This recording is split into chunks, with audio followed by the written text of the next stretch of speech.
அடுத்த அமர்வு மூன்றாவது அமர்வு funding and financial assistance through financial institutions, banks and venture capitals for projects. இந்த தலைப்பில் அமர்வின் தலைவர் R Veeramani, president Indo Russian சேர்மன் ஆஃப் காமர்ஸ், இந்த மாநாட்டின் வரவேற்பு குழு தலைவர் ஆர் வீரமணி ஐயா அவர்கள் தலைமையில் இந்த அமர்வு தொடங்க இருக்கிறது. ஆர் சிவகுமார், மிஸ்டர் பாலபாலேந்திரா, ராஜன் பிள்ளை இவர்கள் எல்லாம் இணைய வழியாக இணைய இருக்கிறார்கள். N Muruganandan IAS, S Sivakumar, capital market services Chennai.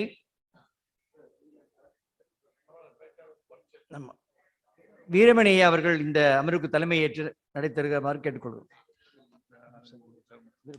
வணக்கம், உங்கள் அனைவருக்கும் என்னுடைய அன்பு கலந்த வணக்கம். சார், மிஸ்டர் வீரமணி சார், நீங்க தான் சேர், வந்து மேடையில் உட்காருங்க. ஆல்ரெடி 1 மணி நேரம் லேட்டு.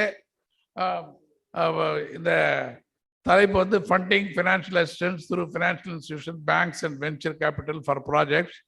இந்த செஷனுக்கு திரு வீரமணி அவர்கள் தலைமை தாங்குகிறார்கள். ஆன்லைனில் வந்து சவுத் ஆப்பிரிக்காவிலிருந்து ராஜன் பிள்ளை, அடுத்து Ramesh Ramakrishnan from Dubai and Balabalendra from Australia, 3 பேர் வந்து ஆன்லைனில் பேசுகிறாங்க. மிஸ்டர் சிவகுமார் மேடையில் உட்காந்துருக்காரு. Now I am requesting mister R Veeramani to start to give a presidential address and chair the session. Good morning to all of you. My esteemed friends, the senior people here, present here, I am very happy to chair one of the important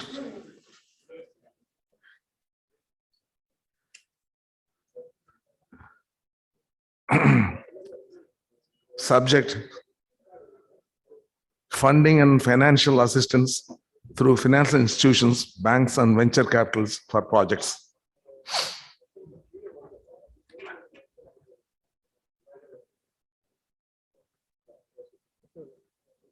I have many names, that's why I asked Mr. Sambath how many are here, so that we can structure the time, nothing else.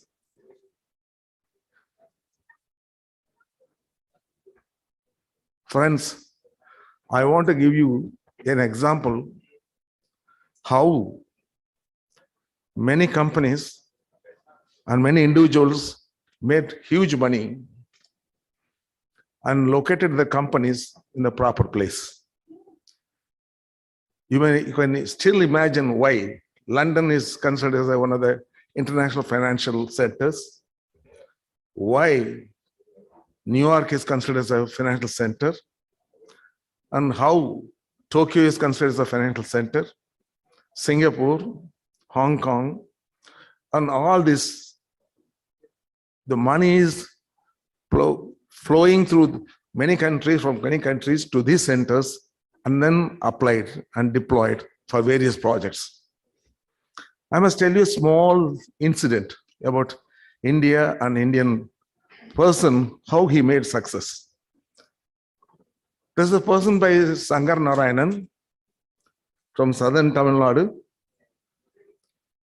He's an innovator. He was in Silicon Valley. He's in Silicon Valley still. He has purchased about 50 acres of land in Kodaikanal. He says in Kodaikanal, I'm able to think. I'm doing some farms. I come with some new ideas. I stay here for 3 months. Then go back to Silicon Valley. I start some projects. Then it develops. There is somebody to offer and buy it over. I sell it. Then come back here. Then go back and start the new project. So this is how he said. He's a personal friend of mine. I must tell you, today we have different phones. The photography in the phone, the videography in the phone was invented by him. So he said to me how he did it. He had made this prototype like a skeleton without all cosmetic, international market appealing designs. So he was trying to meet big companies in the business like Nokia. He sent many mails, contacted many people, but he couldn't reach.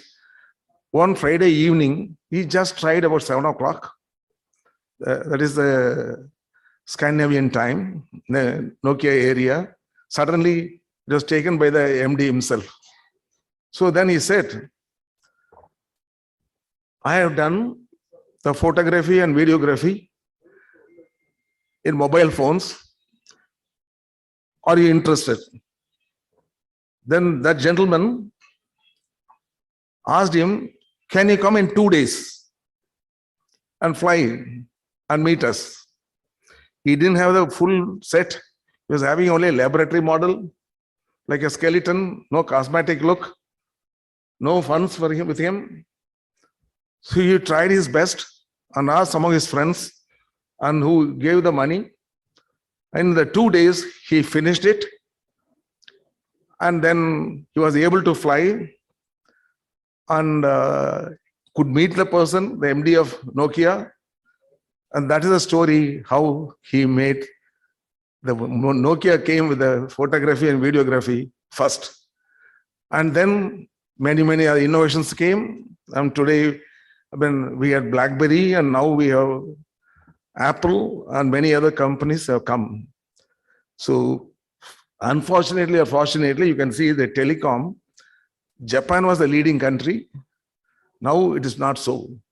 So what I want to insist is the time, the location, the promotion, and the marketing.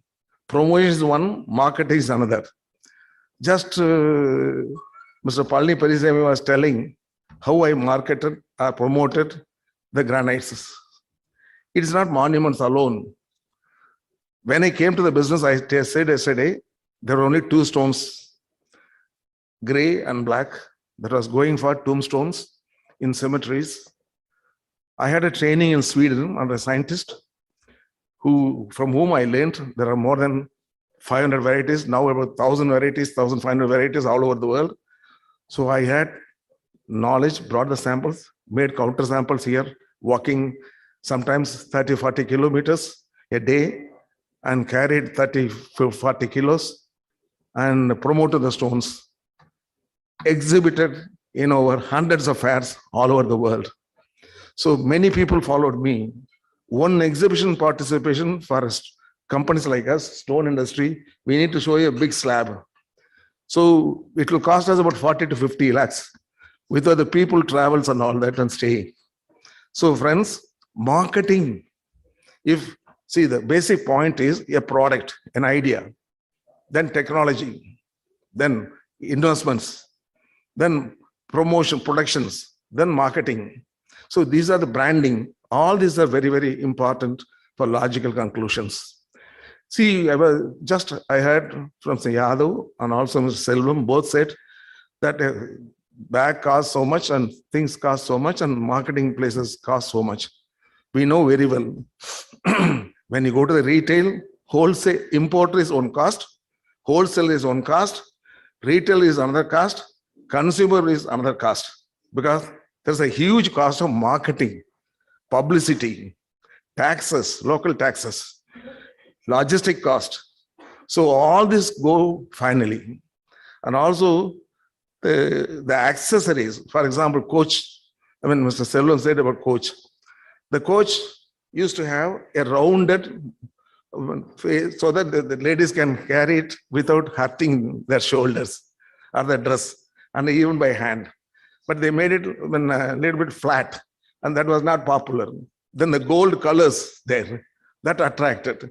So like that, anything you need to innovate. Everything need to be innovated and do that. So I'm very happy that we have got a very proactive, pro-investment government here. And as well as the state government under the leadership of our Honorable Chief Minister, Mr. Stalin, and his team are wonderful people. And they're very good executives through the IAS officers and others in the management, execution of things. And also, similarly, the center is very good with a dynamic Chief Minister, Prime Minister. I have one appreciation for our Prime Minister always. A country unknown, not respected anywhere, he made it respected. That is one. Of course, Mr. Manmohan Singh also made it, but he made it much more. He made the Indian passport acceptable all over the world. When we used to go 25, 30 years before foreign countries, the immigrant officer will ask, why are you coming here? What for you are coming here? So, but after Mr. Modi's becoming very good friends with many countries, people are asking how many days you want to stay. That's all. And many countries we go without visa. So this is the kind of facility that we make it. Friends, to source funding, in the past, there used to be a system of refinancing by ICICI and IDBI.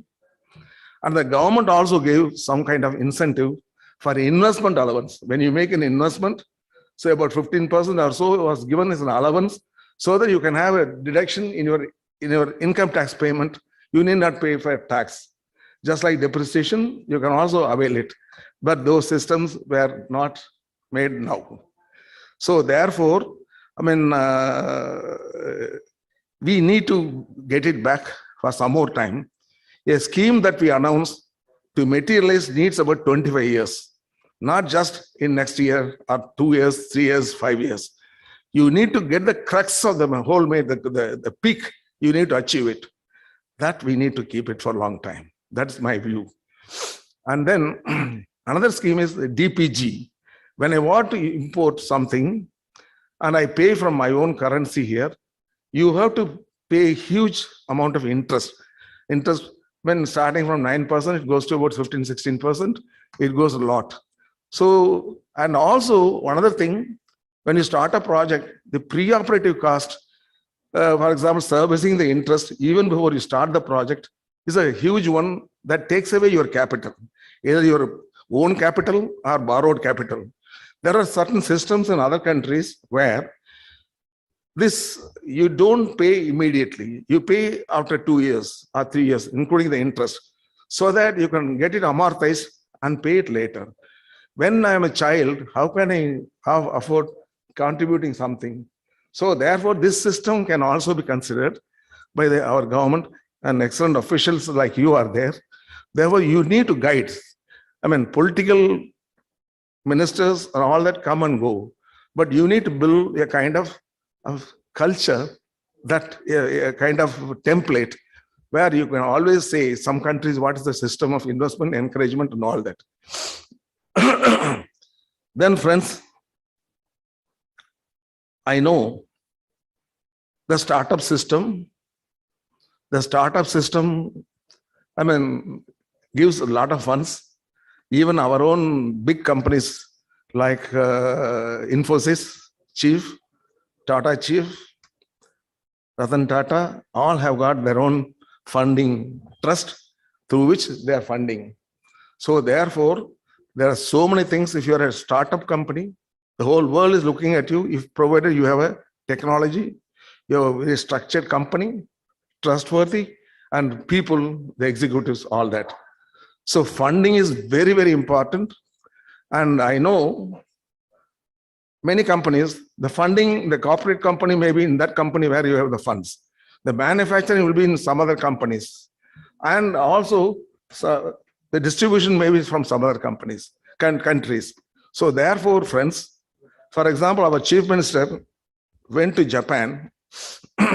I think when he was a deputy chief minister or minister, or cabinet minister, I don't know, remember, he went to Japan to get the funds for the drinking water scheme for Krishnagiri, Dharmapuri, Hosur. He went and got it at very cheap cost, almost 0.5% or nil cost.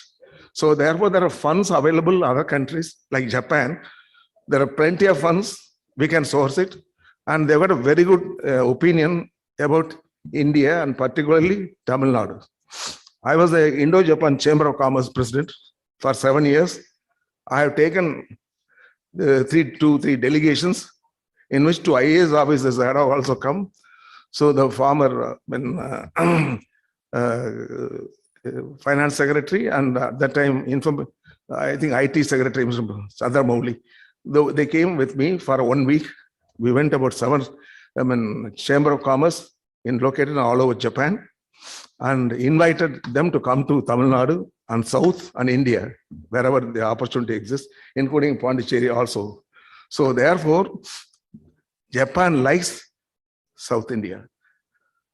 There's very similarities between Tamil Nadu and this thing. For example, when you are talking about the handloom, I was thinking of the Japanese system. The Japanese are making the best fabrics, nylex or nylon, whatever you call it. But still they are wearing the kimonos made out of silk. And that's very expensive. And they are very proud to say that is handmade. So therefore, they are promoting it. I have one idea. Some of the people whom we need to protect, like the artists, very, very brilliant ideas, you need to give them some kind of protection by way of a pension or something, old age, health care, so that they need to be preserved, they need to be promoted. And for example, there are, to my knowledge, there are 2-3 varieties of silk. Mulberry, very popular.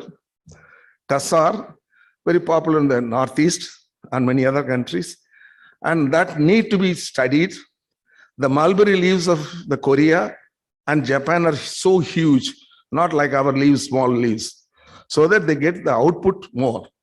The cocoons and the reeling yields better facility.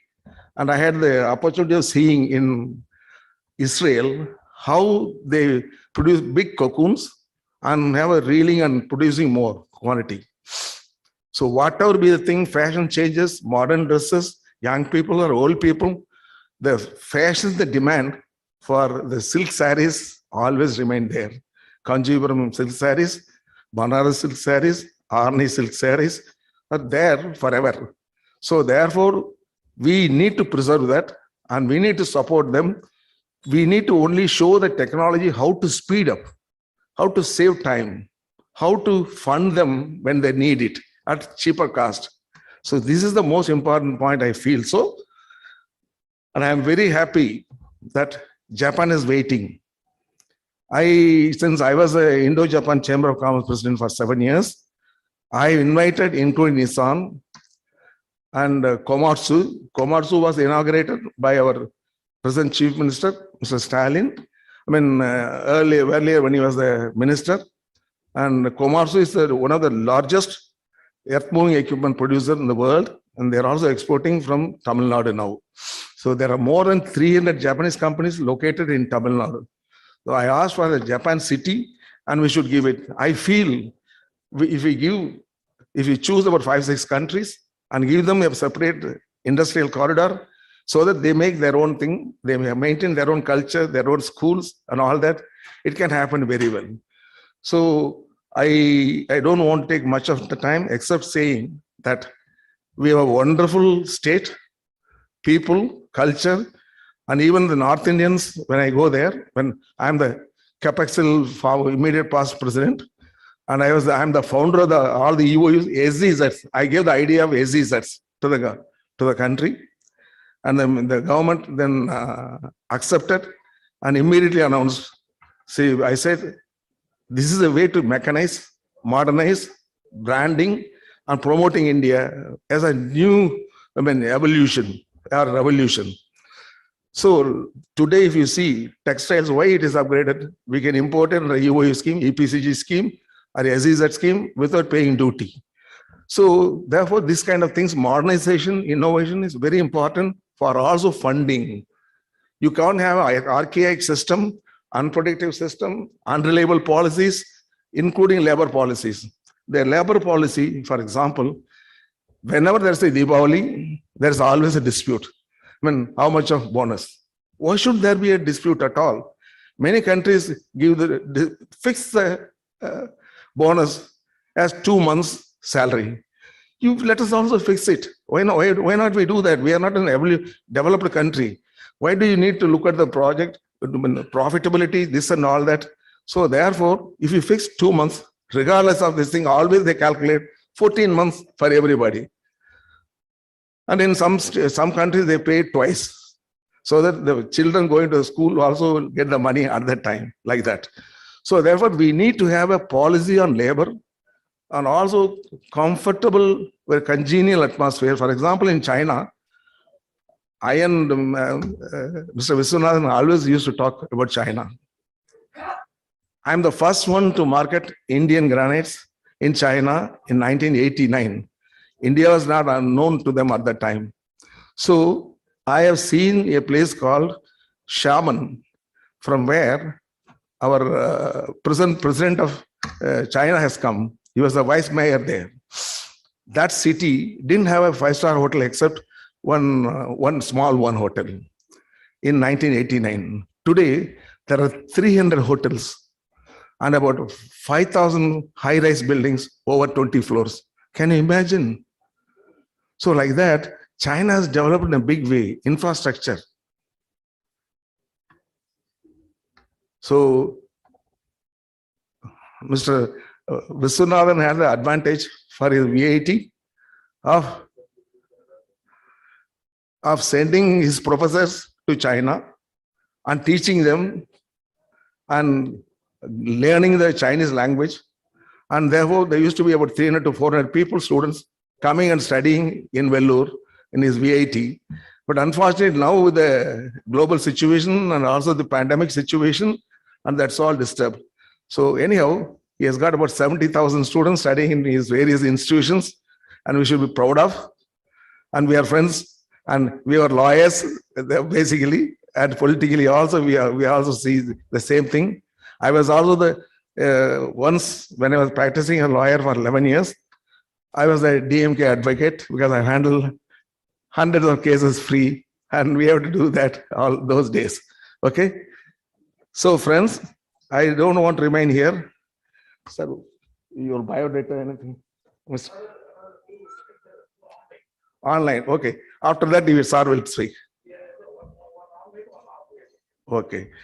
So friends, the way that the apple has grown, the way that mosque has come up and diversified into unimaginable areas and all that. I mean, therefore, there are plenty of opportunities provided you have the right technology. Money can pour in from anywhere, but you must be trustworthy, you must keep the promises, and you must be simple and humble and friendly with those people. So that's more important, sir. And I don't want to talk much. I have talked enough, and all the distinguished visitors, I'll conclude, in the conclusion, I will say that all. And so since we are on online, let us listen to the online friends, experts in funding, financing, and sourcing funds. So therefore, I would like that to happen. Okay. Thank you very much. Now I am switch over to Mr. Bala Balendra, one of the patron of our conference from Australia. He is a former deputy mayor and also is one of the promoter and patron of our conference. He participated even consultancy meeting 2003 when we started this project. He tried to organize the first conference in Sydney. Finally, he ended with the seminar. So it's a wonderful personality. I'm requesting Mr. Bala Balendra to present his speech. Sir, Mr. Bala Balendra, switch over. Okay.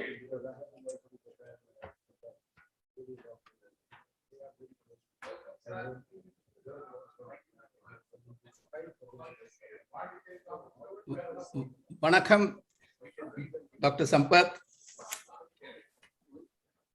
நான் என்ன introduce பண்ணும் பொழுது doctor VRS Sampath சொன்ன மாதிரி நானும் இப்ப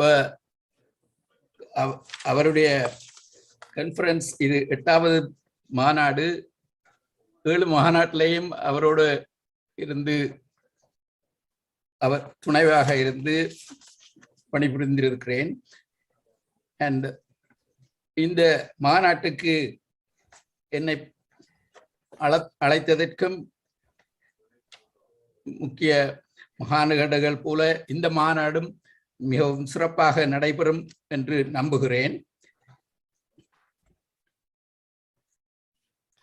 இந்த குழுவில் டாக்டர் விஆர்எஸ் சம்பத்துக்கும் அவருடன் இணைந்து உதவி புரியும் மற்ற நண்பர்களுக்கும் எனது அன்பு வணக்கம்.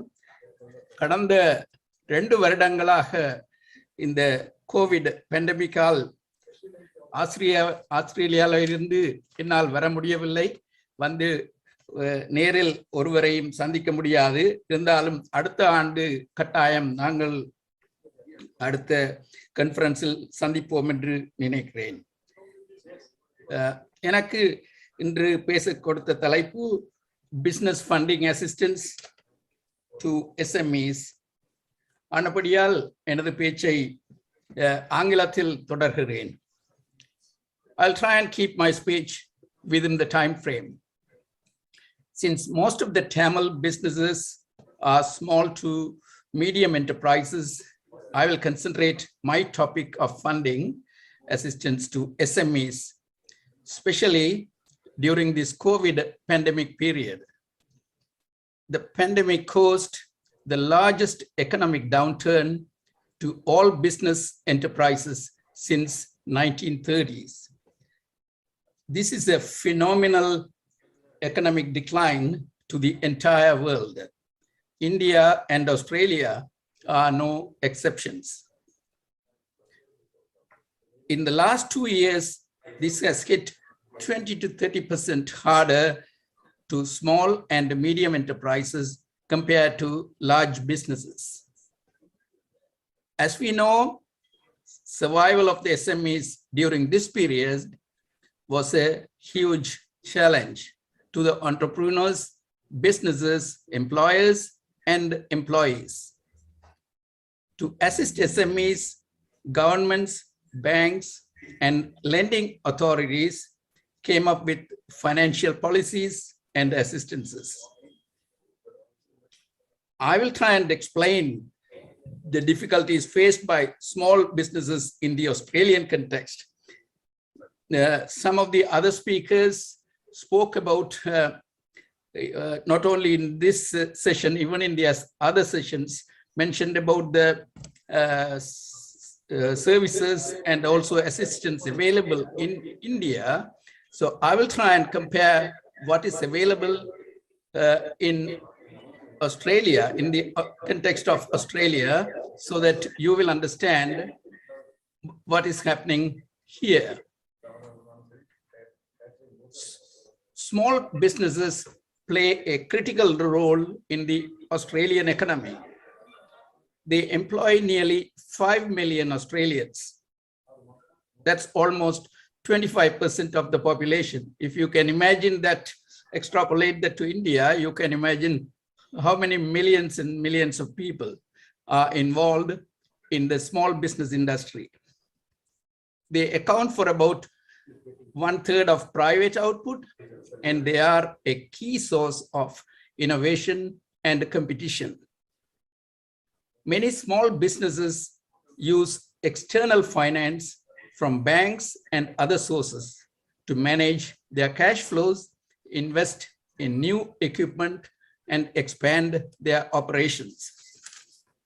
Like Dr. Veeramani mentioned how the innovation and how different countries have done very well, and how India is also improving in their outlook for the newer future of the export industry. Small businesses have generally been hit harder than large businesses during the pandemic. Many businesses reported that revenue in the current year was much lower than the year prior. But small businesses have reported decline of 50% or more than large businesses. Many of the challenges small businesses face when accessing finance have been around for many years.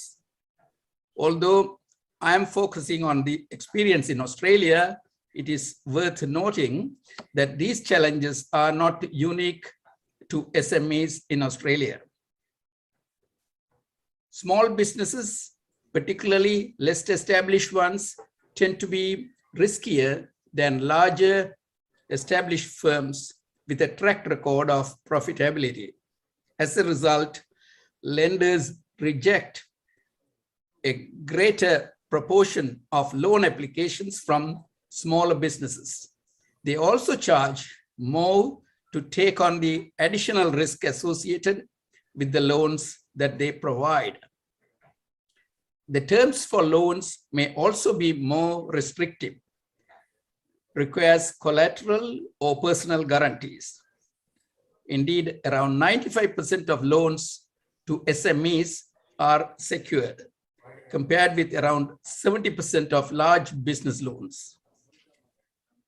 About half of small business loans are secured by residential property. Many small businesses may not be well placed to provide sufficient home equity to secure a suitable loan. Small businesses generally have few viable alternatives for external finance outside of traditional finance.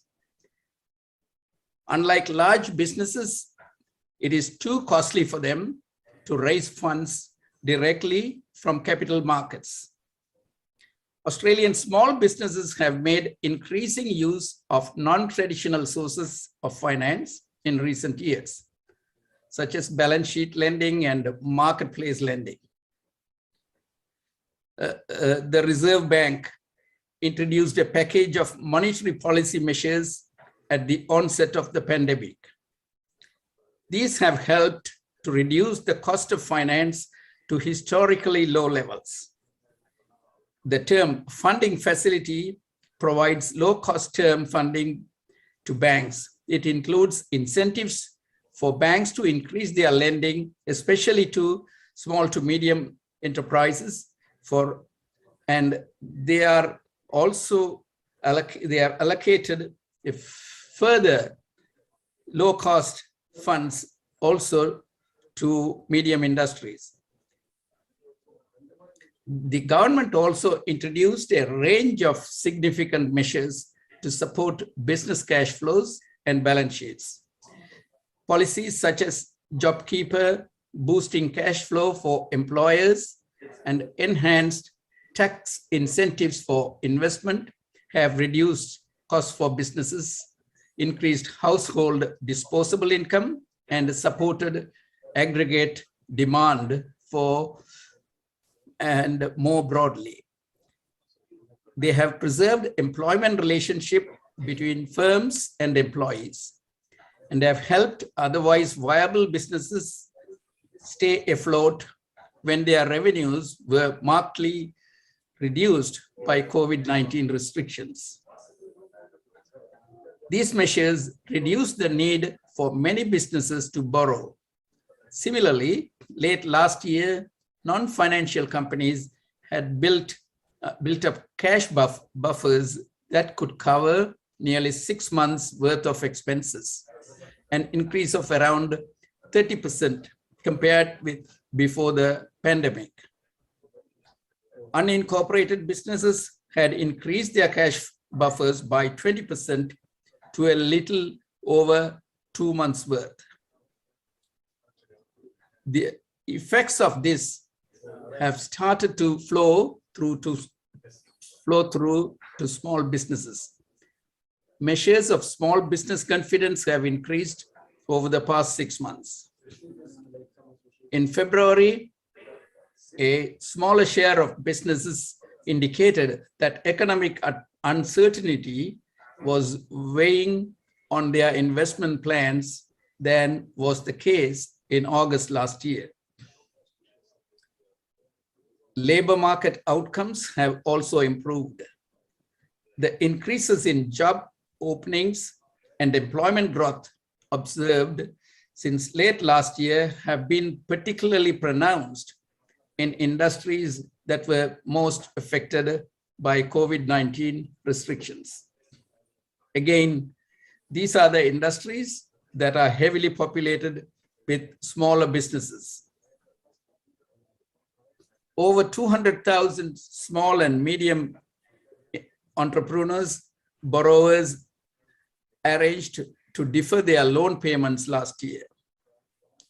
The vast majority have now resumed payments.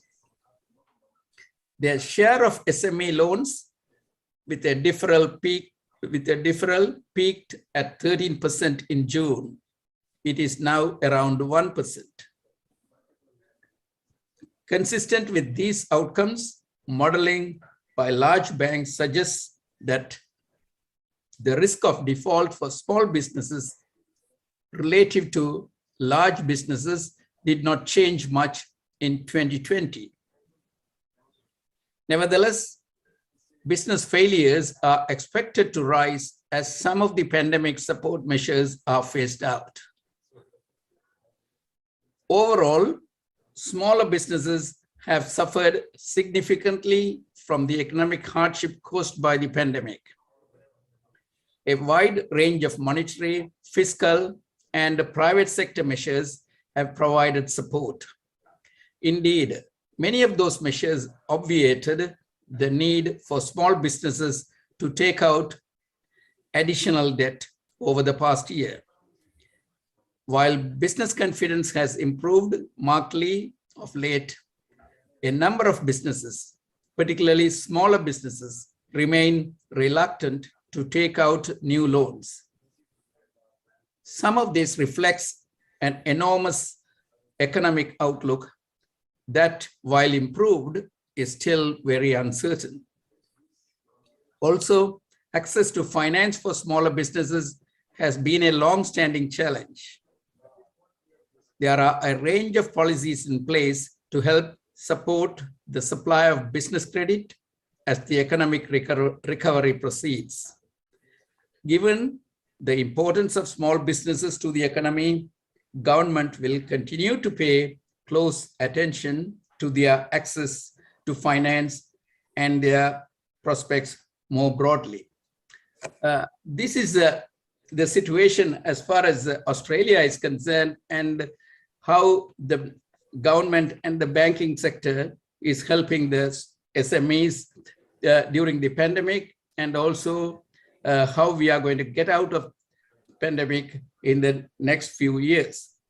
So I can only, I'm not sure of the details in India, how the government is assisting the small to medium industries, because that is one of the major part in Indian economy.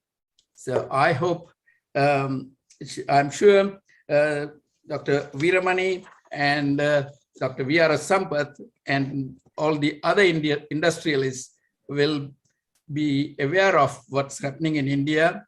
And I will try and conclude my talk on this subject. And thank you very much for letting me a speaker at this forum.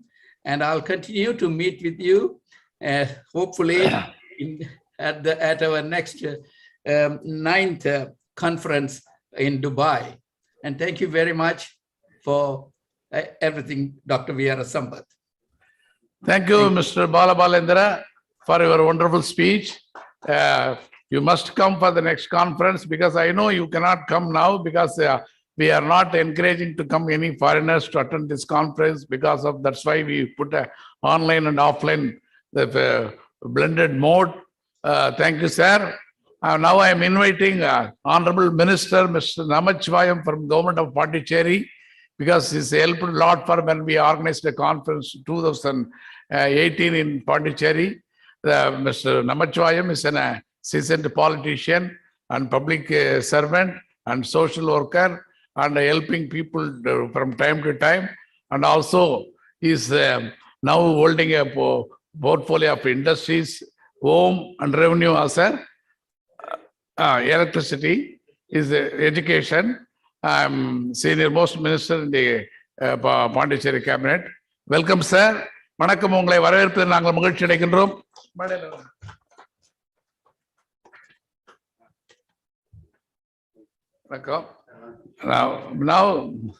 Now Now I am requesting the final speaker, Mr. Shiv Kumar. After that, the minister will give a speech. Come, sir.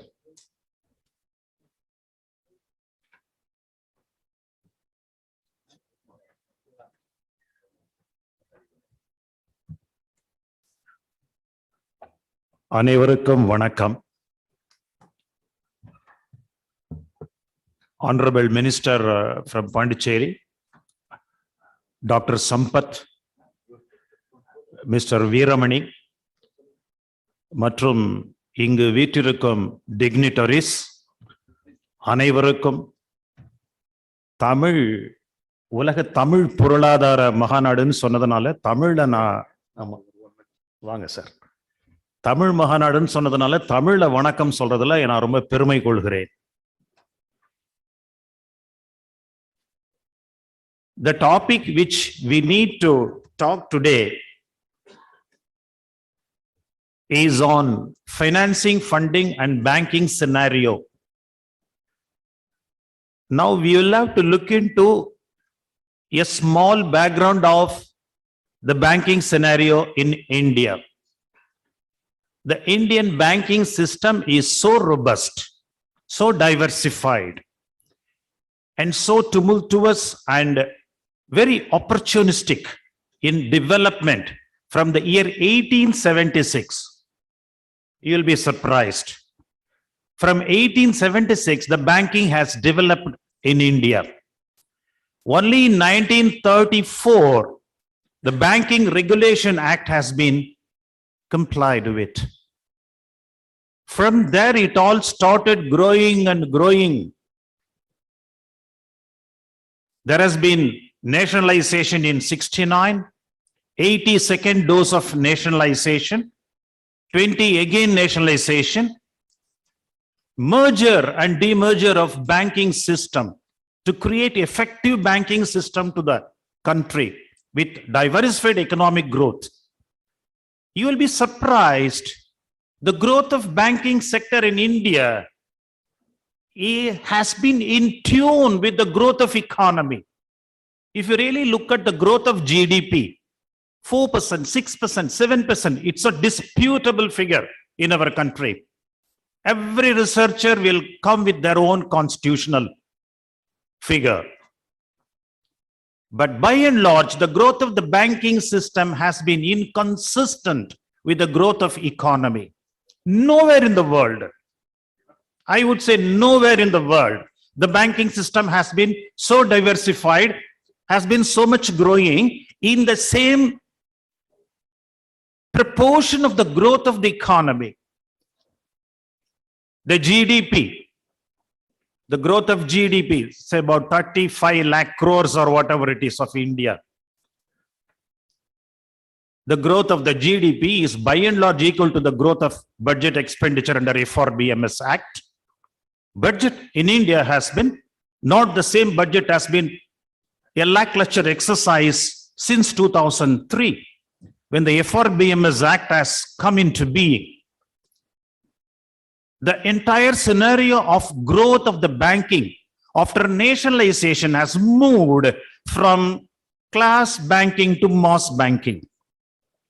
India has more than 48 million SME accounts. Our friend from Australia was talking about SME and small business financing 15 minutes back. In India, the significance of SME has been substantially established by formation of a ministry for SME and MSME. 104 million to 110 million people are employed in the SME, MSME sector. 48 million SME companies are in operation in India. What all these SME and MSME have been contributing?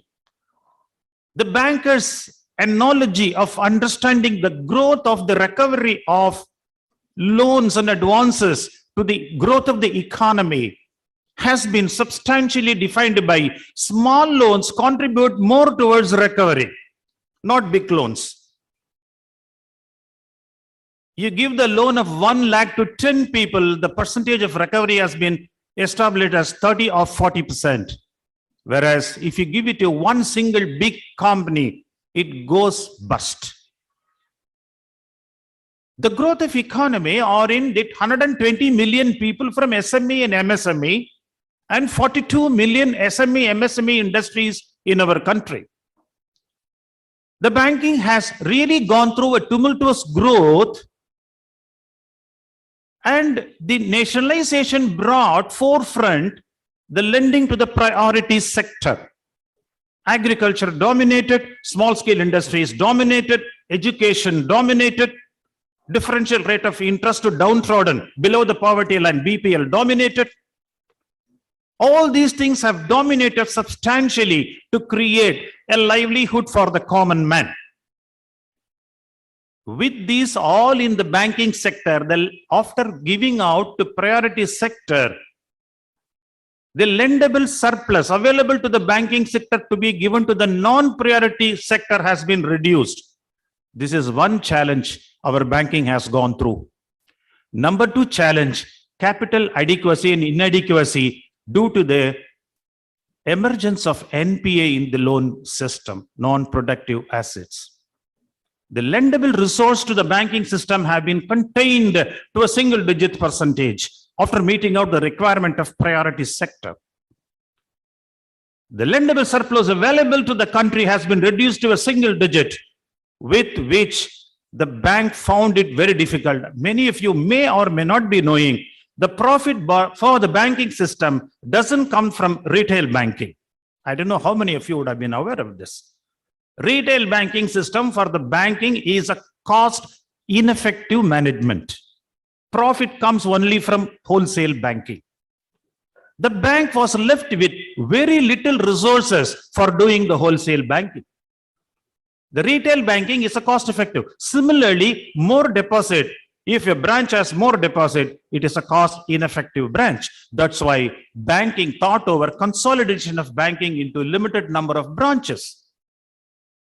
Previously, prior to 60s, the banking ministry or the entire country was aiming at providing one branch for 500 people to the society. Now, even for 50,000 or 1 lakh, we are contemplating amalgamating one branch. Bank merger is not a new thing. Even 2013, the first bank which was merged was New Bank of India with Punjab National Bank. Today, it is raising a hue and cry. The bank merger has been made for effective management of the lendable resources.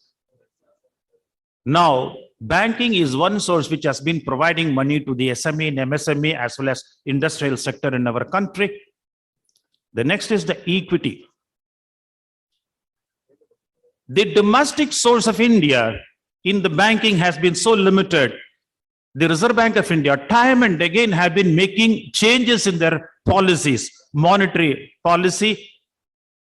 Reserve Bank has got 101 functions to manage the economy of the country, of which one is the monetary policy, review of the monetary policy, and the entire scenario of bringing overseas money into the requirement of the corporate has been made liberalized under ECB norms, external commercial borrowing. External commercial borrowing has been the matter of focus since 2000, 1997, 2000, 2003, 2004, 2007. Under external commercial borrowing, foreign banks obsessed with lot of funds were finding entry into the Indian market. The money available from the foreign banks have been as little cost as LIBOR plus. LIBOR today is about 0.078 or 0.089 and all, less than 1%. With LIBOR plus, with prime lending rate, the cost of fund from the overseas banking system has been reduced to 3 to 4%, 3.4 to 4%. An industry, Mr. Veeramani would agree, in industry, a profit margin can never be a double digit. PAT will be only 8 or 7% in any big industry, leave alone the export industry. With 7 or 8% additional margin available from overseas borrowing of external commercial borrowing, there is a 6% bottom line availability is there for any corporate. 6 to 7% is additional profitability. With PAT 6%, 12% double-digit profitability is achievable by resorting to borrowing from overseas. Dr. Vishwanathan is here. I don't know whether he knows. I'm also a committee member of TBI in VIT, in addition to IIT also. So as TBI member, I'm really happy to see a lot of entrepreneurs startup, because startup was just touched by Mr. Veeramani in his talk. Startup technology, startup. Startup today, like Ratan Tata tells, in India, it is not the problem of unemployment. In India, the problem is underemployment. We have slots. We don't have right people to fit into the sources. We have money. Gentlemen, know all of you, $448 billion are available as foreign institutional investors fund in terms of I would say it's about $118 billion are available as of now today under equity. Are we making the best use of all this equity? We have a lot of funds available.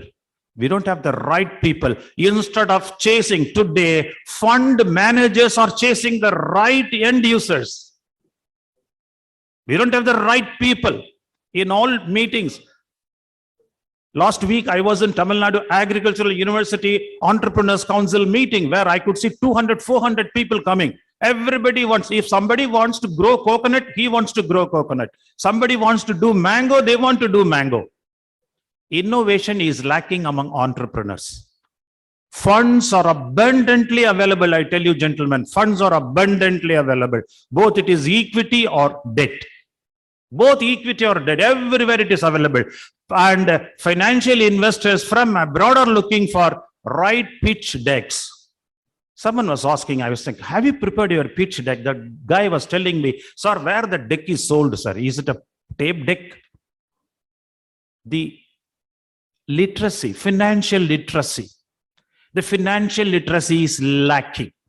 Very few institutions with my experience like VIT, IIT, I'm able to see the people are jumping with financial literacy. They are taught. A second year student, with pride I'm telling you, Dr. Vishwanathan is here. A second year BE student is an entrepreneur and I am mentoring him. The innovation in financing doesn't lie in making money available to them. That's why probably I think Dr. Sampath has kept the financing in the second day, not on the first day. In order of priority, money is the last thing which is required for people to make anything successful. It is a comprehensive, accomplished, concerted, integrated approach of an industry or business to make things available to people. Funding is available. Please rest assured, all the Tamil diaspora who are available, listening to my talk across the world, and even in this forum, I'm telling you, money is available. Make the best use of money from the available pool. I used to tell in many symposia and seminars, don't chase money. If you start chasing money, you will be only chasing. If you qualify yourself, convert yourself to be money deserving, money will not allow you. Money will never allow you. I am getting a clap from one gentleman. I'm really happy. Enable yourself to be money chased. Enable yourself to be money chased. And Tamils, nowhere inferior to anybody. I could listen to all the lectures given by secretaries, IAS and all that. They were talking about the handloom specialty, granite revolution. Mr. Veeramani has made a granite revolution in our country. He has made a granite revolution. Dr. Vishwanathan has made educational revolution. We are second to none.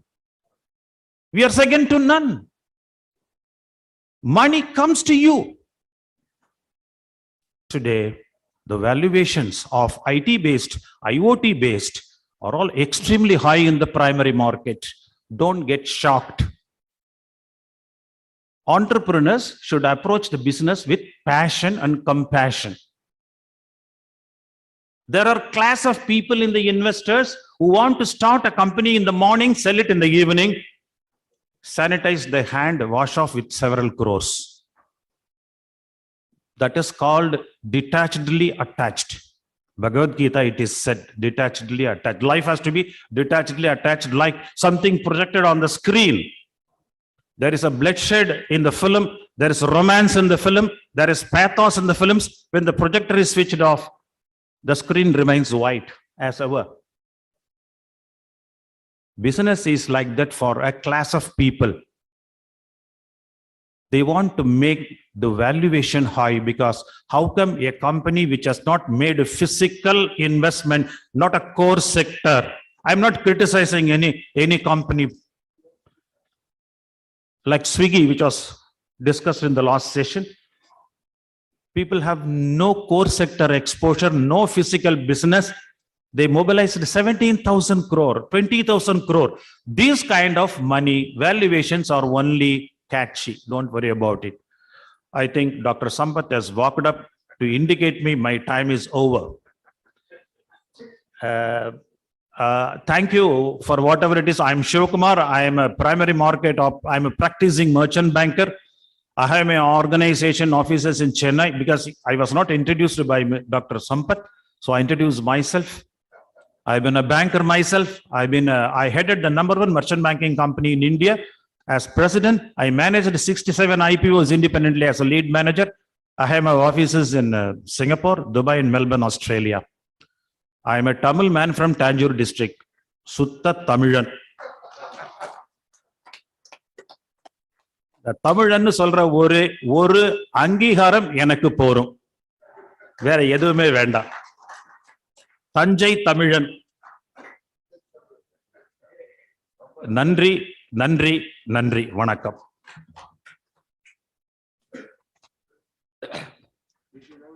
திரு சிவகுமார் அவர்களை பற்றி அறிமுகப்படுத்துவதற்கான எந்த செய்தியும் எனக்கு இல்லை. ஆனாலும் கூட சிவகுமார் தன்னைத்தானே அவருடைய பேச்சின் மூலம் அவருடைய திறமையை காட்டிவிட்டார். அவர் எவ்வளவு பெரிய பேச்சாளர், எவ்வளவு விஷயங்களை தெரிந்து வைத்திருக்கிறார், நிதி எப்படி பெற வேண்டும், நிதி எப்படி உங்களை ஆளுகிறது, நிதிதான் வாழ்க்கை அல்ல என்பதையெல்லாம் விவரமாக எடுத்து சொல்லிவிட்டார். அந்த பெருமகனாருக்கு எங்களுடைய நன்றி. அவரை நான் நல்ல பேச்சாளர்களை தேடி தேடி நான் எப்பொழுதும் போடுவது, இந்த நிகழ்ச்சியிலே இணைப்பது வழக்கம். எங்களுடைய குழுவில் இருக்கிற திருமதி கிருஷ்ணவேணி அவர்களை நான் கேட்டேன், உங்கள் சார்பில் யாராவது ஒரு பேச்சாளர்களை தருகிறார்கள் என்று கேட்டேன். அவர்தான் சிவகுமார் அவருடைய பெயரை என்னிடம் முன்மொழிந்தார்கள். உடனடியாக அவர் சொன்னார் என்பதில் அவரை பேச்சை கேட்டு போட்டேனே தவிர அவருடைய பயோடேட்டா எனக்கு கிடைக்கவில்லை. ஆனால் அவர் ரொம்ப சிறப்பான ஒரு பேச்சை நிகழ்த்தியிருக்கிறார். அவருக்கு எங்களது நன்றி. அவர் விஐடி குழுவிலும் இருக்கிறார் என்று சொல்லும் போது எனக்கு மகிழ்ச்சி இருக்கிறது. இன்றைக்கு வரைக்கும் என்னால் விஐடி குழுவிலே உள்ளே நுழைய முடியவில்லை என்றாலும் கூட அவர் இருக்கிறார் என்றால் அந்த மகிழ்ச்சி எனக்கு எப்போது உண்டு. நானும் விஐடி ரொம்ப நெருக்கமான நண்பர்களாகவும் எங்கள் மாவட்டத்தில் அவர் ஒரு தலைவராகவும் விளங்கி கொண்டிருக்கிறார். என்னால் எந்த கமிட்டியிலும் போக முடியவில்லை, அவர் இருக்கிறார். அந்த மகிழ்ச்சி எனக்கு இருக்கிறது. அவருக்கு எங்களுடைய நன்றி.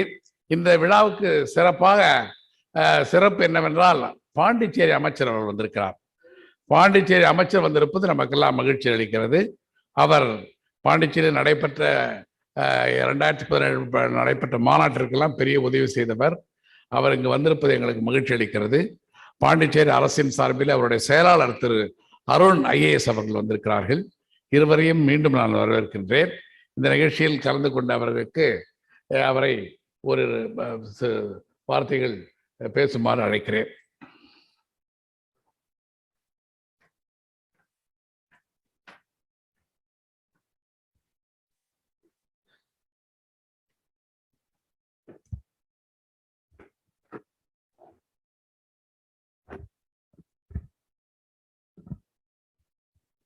எட்டாவது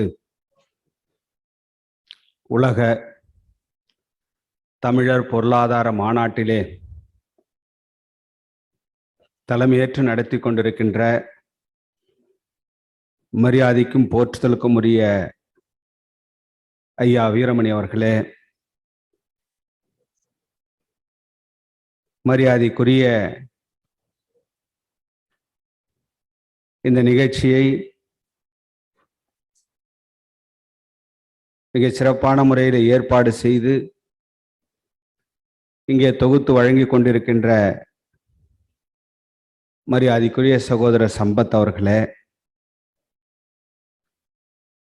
எனக்கு முன்னர் மிக சிறப்பான முறையிலே பேசி அமர்ந்திருக்கின்ற மரியாதைக்குரிய சகோதரர் சிவகுமார் அவர்களே, இந்த நிகழ்விலே கலந்து கொண்டிருக்கின்ற புதுவை மாநிலத்தினுடைய முன்னாள் சபாநாயகர் என்னுடைய பாசத்திற்குரிய சகோதரர் அண்ணன் விபி சிவகொழுந்து அவர்களே, மரியாதைக்குரிய சிவகொழுந்து, மரியாதைக்குரிய விஐடி குரூப் ஆஃப் எஜுகேஷன் அந்த நிறுவனத்தினுடைய மரியாதைக்குரிய டாக்டர் விஸ்வநாதன் அவர்களே, என்னோடு இந்த மாநாட்டிலே கலந்து கொண்டிருக்கின்ற எங்களுடைய துறையுடைய செயலர் மரியாதைக்குரிய டாக்டர் அருண் ஐஏஎஸ் அவர்களே, மரியாதைக்குரிய இணை இயக்குனர் மோகன்தாஸ் அவர்களே, இந்த மாநாட்டிலே கலந்து கொண்டிருக்கின்ற முதலீட்டாளர்களே, அரசு அதிகாரிகளே, பெண் முதலீட்டாளர்களே, உங்கள் அனைவருக்கும் என்னுடைய முதற்கண் வணக்கத்தை இந்த நேரத்திலே நான் தெரிவித்துக் கொள்ள கடமைப்பட்டிருக்கின்றேன். இந்த மாநாட்டிலே எனக்கு ஒரு வாய்ப்பை வழங்கிய அன்பிற்குரிய சகோதரர் டாக்டர் சம்பத் அவர்களுக்கு என்னுடைய மனமார்ந்த நன்றிகளை இந்த நேரத்திலே நான் தெரிவித்துக் கொள்ள கடமைப்பட்டிருக்கின்றேன். நான் உங்களிடத்திலே இந்த மாநாட்டிலே கலந்து கொள்கின்ற நோக்கம், எங்களுடைய புதுவை மாநிலத்தில் தொழில் துறையிலே சிறந்த மாநிலமாக உருவாக்க வேண்டும் என்ற எண்ணத்தின் அடிப்படையிலே தான் இந்த மாநாட்டிலே நான் உங்களிடத்திலே கலந்து கொண்டிருக்கின்றேன். எங்களுடைய புதுவை மாநிலத்தை பொறுத்த வரையிலே உங்களுக்கெல்லாம் நன்றாக தெரியும், ஒரு சிறிய யூனியன் பிரதேசமாக இருந்தாலும் ஒரு அமைதியான மாநிலமாக, ஒரு சிறந்த மாநிலமாக இன்றைக்கு புதுவை மாநிலம் திகழ்ந்து வருகின்றது. அந்த அடிப்படையிலே புதிதாக பொறுப்பேற்றிருக்கின்ற எங்களுடைய தேசிய ஜனநாயக கூட்டணி அரசானது மரியாதைக்குரிய முதலமைச்சர் திரு என்ஆர் அவருடைய தலைமையிலே எங்களுடைய அரசு இன்றைக்கு சிறப்பாக செயல்பட்டு கொண்டிருக்கின்றது. அந்த அரசிலே தொழில்துறையை கவனிக்கின்ற அமைச்சராக இன்றைக்கு உங்கள் முன்னால் இந்த மாநாட்டிலே நான் கலந்து கொண்டிருக்கின்றேன்.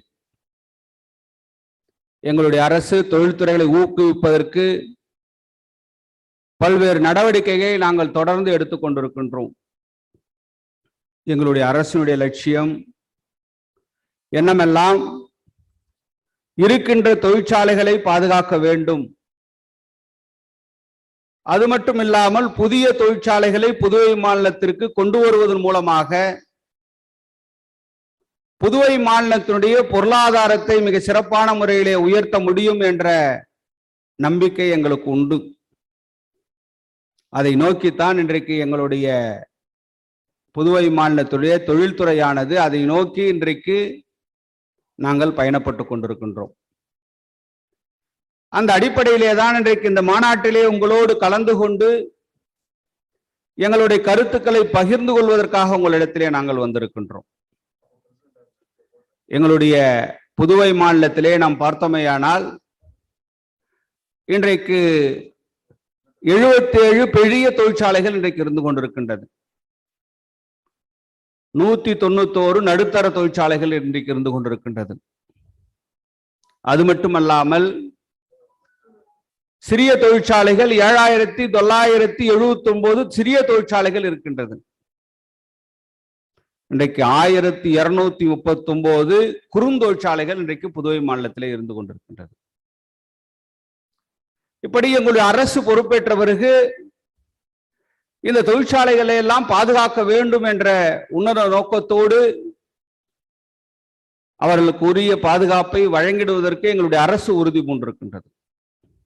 ஆனால்தான் பல்வேறு நடவடிக்கைகளை, தொடர் நடவடிக்கைகளை எங்களுடைய அரசாங்கம் இன்றைக்கு எடுத்து இன்றைக்கு தொழில்துறையிலே முன்னேற்றத்திற்கு கொண்டு வர வேண்டும் என்ற எண்ணம், லட்சியம் எங்களுடைய அரசுக்கு இருக்கின்றது.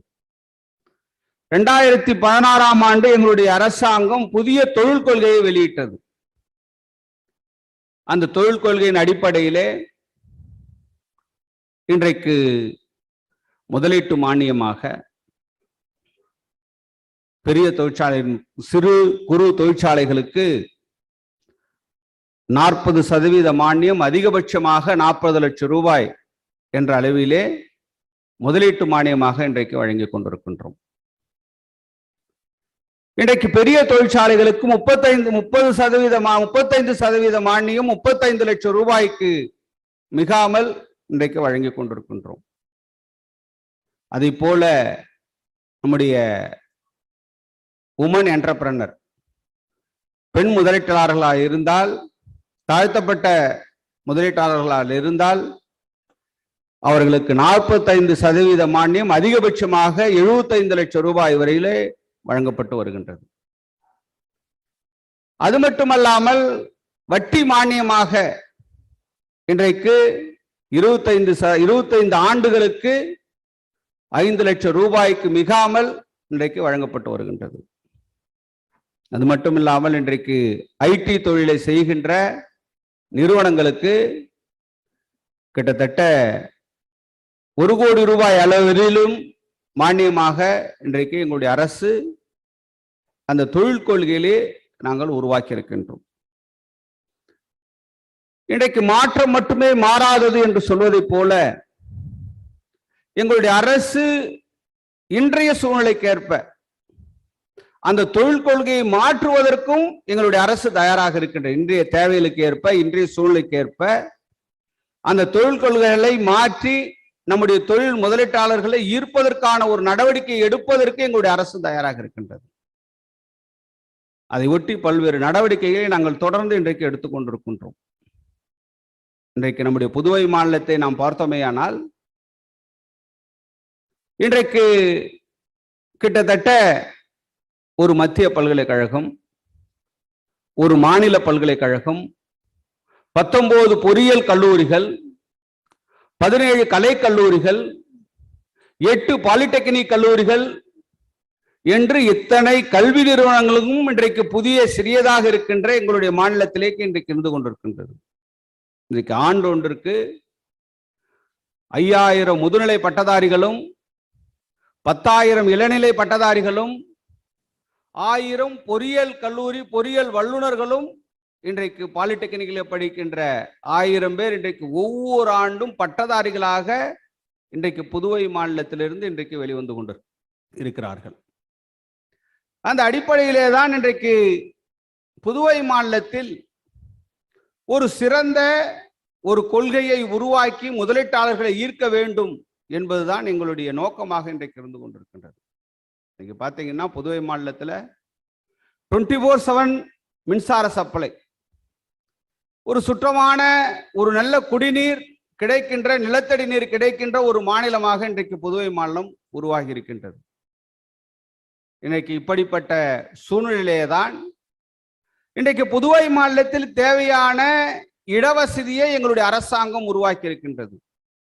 இன்றைக்கு பிப்டிக் என்ற நிறுவனம் மூலமாக கிட்டத்தட்ட 750 ஏக்கர் நிலமானது, அரசிற்கு சொந்தமான நிலமானது இன்றைக்கு தொழில் தொடங்குவதற்காக இன்றைக்கு அரசின் மூலமாக இன்றைக்கு இனம் காணப்பட்டு அந்த இடம் இன்றைக்கு நம்முடைய தொழில் முதலீட்டாளர்களுக்கு ஒதுக்குவதற்கு தயாராக இருக்கின்றது.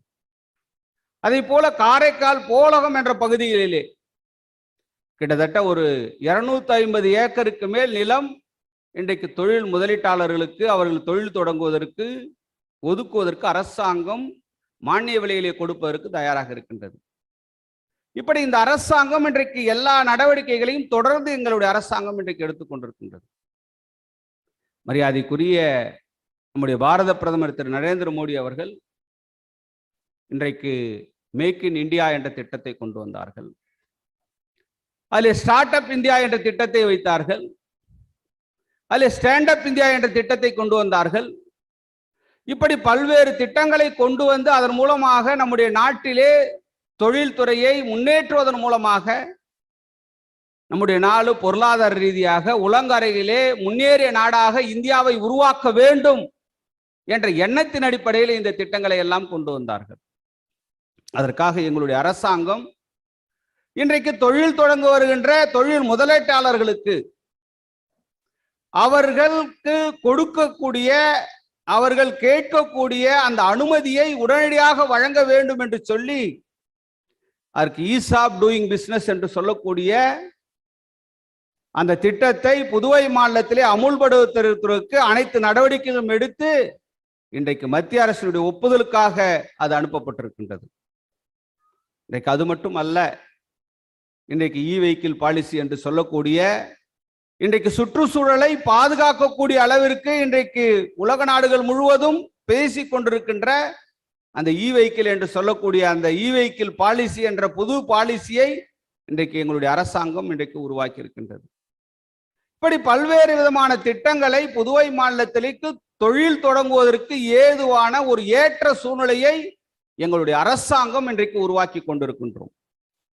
அதனால்தான் எங்களுடைய அரசை பொறுத்த வரையிலே இன்றைக்கு நாங்கள் எதிர்பார்ப்பதெல்லாம் எங்களுடைய புதுவை மாநிலத்திலே இன்றைக்கு ஐடி தொழிற்சாலைகள் என்பது இன்றைக்கு மிக குறைவாக இருந்து கொண்டிருக்கின்றது. எனவே அந்த ஐடி தொழிற்சாலை புதுவை மாநிலத்திற்கு கொண்டு வர வேண்டும்.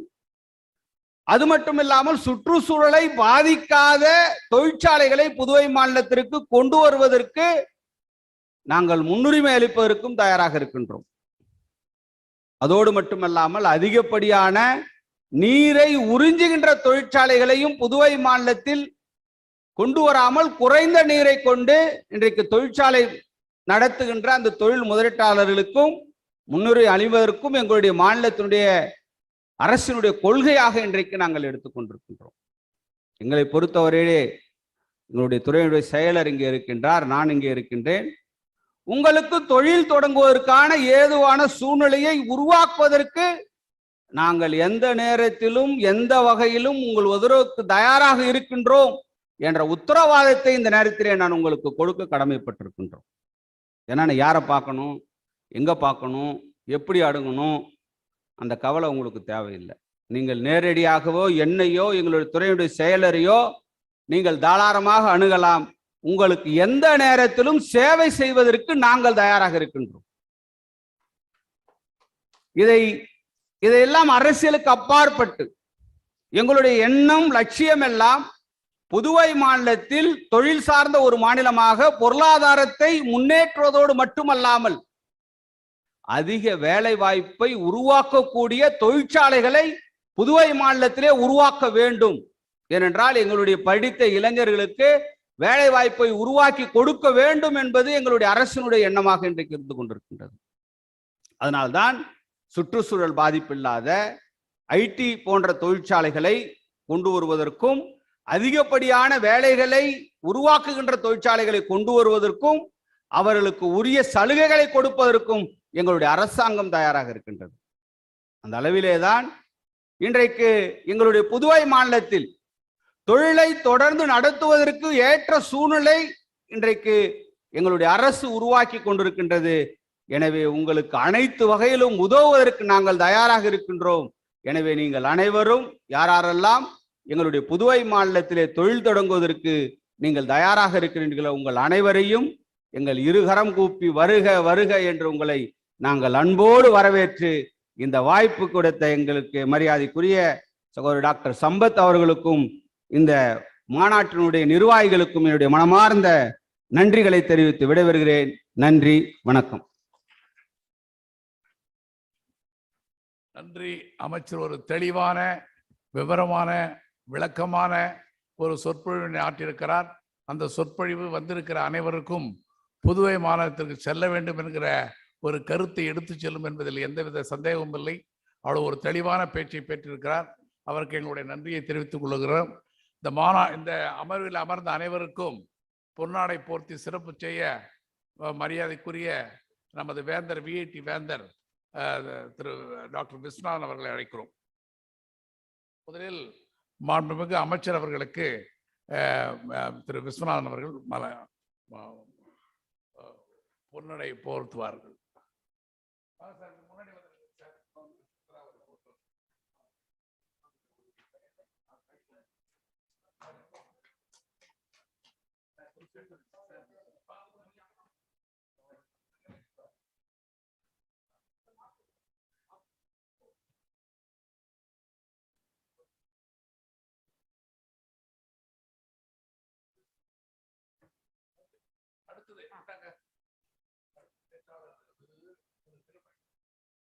தலைவர் வீரமணி அவர்களுக்கு பொன்னாடையம் 3 பேர். அடுத்தது திரு சிவகுமார் அவர்களுக்கு.